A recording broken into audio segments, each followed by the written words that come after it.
ज्यादा इस्तेमाल करें। अब कई बार क्या करते हैं, काश्तकारों से बात होती है कि जी बीघे का 2 कट्टे यूरिया बिल्कुल और 15 से 20 किलो डीएपी का छिट्टा देते हैं। तो मैं आपको बताऊं, ज्यादा यूरिया क्या करेगी, आपके भूमि की उर्वरता को घटाएगी। और डीएपी का छिट्टा तो बिल्कुल नहीं दे, क्योंकि उसमें जो फास्फोरस है वो जमीन पे पड़ा रहता है, वो माइक्रो न्यूट्रिएंट को बांध लेता है।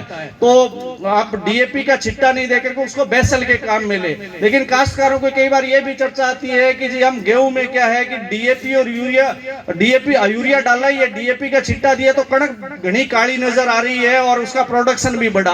तो मैं आपको बता देता हूं कि यूरिया में 46% नाइट्रोजन होता है और डीएपी में होता है 19%। दोनों की मात्रा बढ़ गई तो कणक तो घनी काली नजर आएगी अपने आप।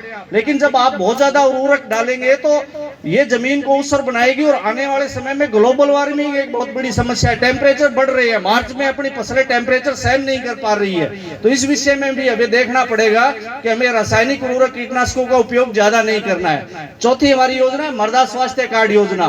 तो मृदा स्वास्थ्य कार्ड योजना में हमारा कृषि पर्यवेक्षक हम क्या है कि प्रत्येक पंचायत से मिट्टी के सैंपल लेते हैं और आप सभी को क्या है वो मिट्टी के सैंपल अपने खेत से दिलवाने चाहिए। और उसके बाद क्या है कि उसके आधार पे उसमें रिकमेंडेशन होती है कि आपको कितने यूरिया, डीपी और माइक्रो न्यूट्रिएंट है वो डालने हैं। अब मैं छोटी सी बात कह के अपनी बात समाप्त करूंगा कि अभी हमारा चावल निर्यात नहीं हो सका, उसके अंदर कीटनाशक के अंश थे।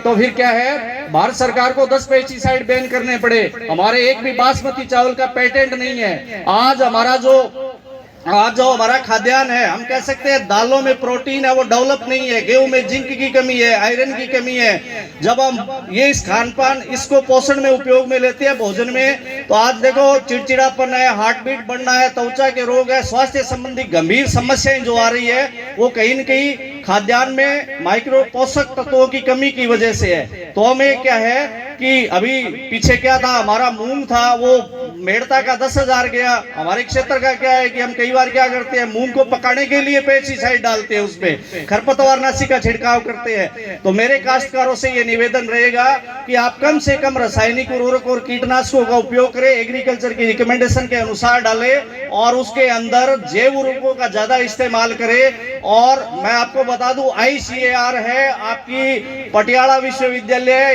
हिसार विश्वविद्यालय है, लुधियाना यूनिवर्सिटी है, एक एडवाइजरी जारी करती है हर महीने आपको इस महीने खेती के ये कार्य करने हैं और इसी के हिसाब से आपको कृषि कार्य करने हैं और इतने आपको ये रासायनिक उर्वरक और कीटनाशक इंप्लीमेंट करने हैं। तो एक बार अपने कृषि पर्यवेक्षक के आज सबके व्हाट्सएप ग्रुप बने हुए हैं, आप उनसे जुड़िए, उस एडवाइजरी को मंगाइए और उस एडवाइजरी को फॉलो कीजिए। वो हमारे लिए ज्यादा महत्वपूर्ण है, क्योंकि हमारी भूमि की उर्वरा शक्ति को बनाए रखेंगे तो आने वाले वर्ष पीढ़ियां ये